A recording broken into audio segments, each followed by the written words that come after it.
आई coverage, रहस्य की खोज।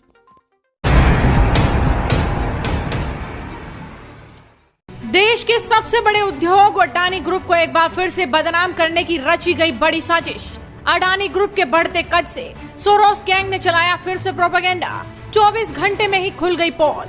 हिंडनबर्ग की तरह लंदन के इस नामी अखबार ने अडानी समूह को लेकर बनाई थी फर्जी रिपोर्ट। बदनाम करने की साजिशों पर अडानी ग्रुप ने जारी किया ऑफिशियल स्टेटमेंट, बताई एक एक सच्चाई। कौन है जो भारत की पूरी दुनिया में बढ़ती ताकत से है परेशान? कौन है जो पीछे रच रहा बहुत बड़ी साजिश? लंदन की फेमस पत्रिका फाइनेंशियल टाइम्स ने देश के सबसे बड़े बिजनेस समूह अडानी ग्रुप को बदनाम करने और बदनाम करके शेयर्स को गिराने का बड़ा प्लान तैयार किया था। लेकिन खबर छापे जाने से पहले ही अडानी समूह ने करारा जवाब देते हुए उल्टे ही उसके फर्जीवाड़े की पूरी पोल खोल कर रख दी।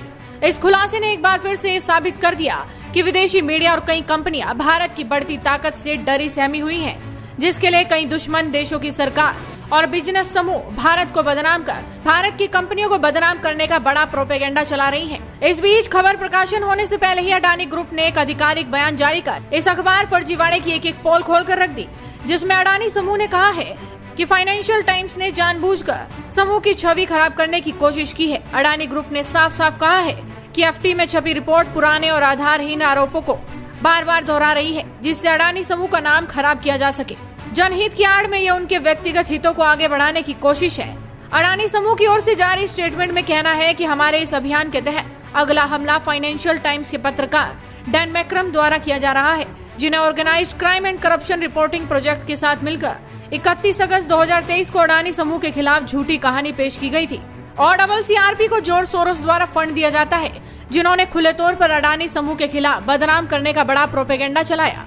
इस स्टेटमेंट में कहा गया है कि पूर्व में विफल होने के बाद फाइनेंशियल टाइम्स कोयला आयात के अधिक बिलिंग के पुराने और निराधार आरोप को उछालकर अडानी समूह को वित्तीय रूप से अस्थिर करने का प्रयास कर रहा है। फाइनेंशियल टाइम्स की प्रस्तावित कहानी DRI के journal alert circular number 11/2016 CI दिनांक 30 मार्च 2016 पर आधारित है। फाइनेंशियल टाइम्स का एजेंडा इसी बात से उजागर होता है कि उन्होंने अडानी समूह को अलग कर दिया है, जबकि DRI के इस सर्कुलर में अडानी समूह की कंपनियों सहित 40 से ज्यादा आयातकों का उल्लेख किया गया है।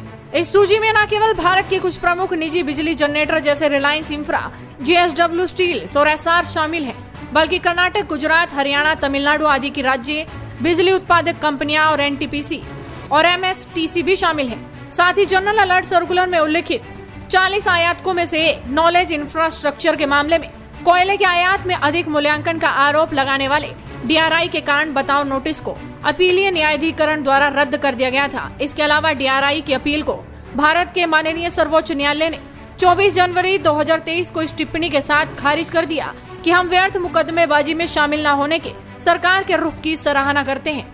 साफ है कि कोयले के आयात में अधिक मूल्यांकन का मुद्दा सुप्रीम कोर्ट द्वारा निर्णायक रूप से सुलझाया गया था।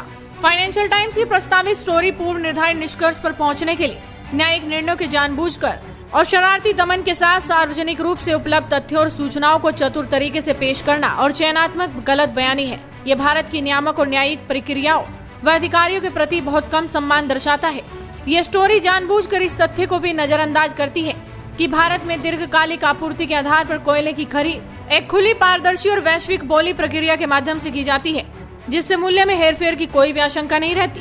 केंद्रीय विद्युत नियामक आयोग द्वारा टैरिफ निर्धारण एक खुली, पारदर्शी, स्वतंत्र प्रक्रिया है, जहां सभी कारकों का सावधानी पूर्वक मूल्यांकन करने और डिस्ट्रीब्यूटर्स व रिटेल कंज्यूमर्स के साथ परामर्श के बाद टैरिफ तय किए जाते हैं। ऐसे में स्पष्ट रूप से तमाम शेयर होल्डर्स के पास कोयले के आयात मूल्य सहित टैरिफ निर्धारित करने वाले सभी पहलुओं को देखने के लिए कई मौके हैं। इसलिए ओवर इनवॉइसिंग या कीमत में हेराफेरी का सवाल ही नहीं उठता। ये दुर्भाग्यपूर्ण है कि विदेशी मीडिया, शॉर्ट सेलर्स और घरेलू सहयोगियों के एक वर्ग द्वारा समर्थित OCCRP जैसी कुछ विदेशी संस्थाओं ने इसकी मार्केट वैल्यू को कम करने के इरादे से अडानी समूह के खिलाफ हमलों की एक सीरीज शुरू की है। असल में अडानी समूह को नुकसान पहुंचाने के उद्देश्य से इन व्यक्तियों और समूहों ने एक योजना तैयार की है, जिसे भारत और विदेश दोनों में समन्वय से काम करने वाली एक कुशल और प्रोफेशनल मशीनरी द्वारा किया जा रहा है। यह महज संयोग नहीं है कि ऐसी स्टोरीज भारत की अदालतों में महत्वपूर्ण मामलों की सुनवाई की तारीखों से ठीक पहले सामने आ जाती है। इस स्टेटमेंट में यह भी कहा गया है, हम ऐसे सभी आरोपों से इनकार करते हैं जो झूठे और निराधार हैं। हम अडानी समूह को अस्थिर करने के ऐसे प्रयासों की भी निंदा करते हैं।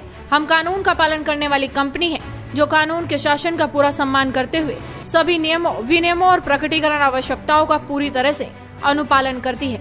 Tobacco causes cancer, smoking kills.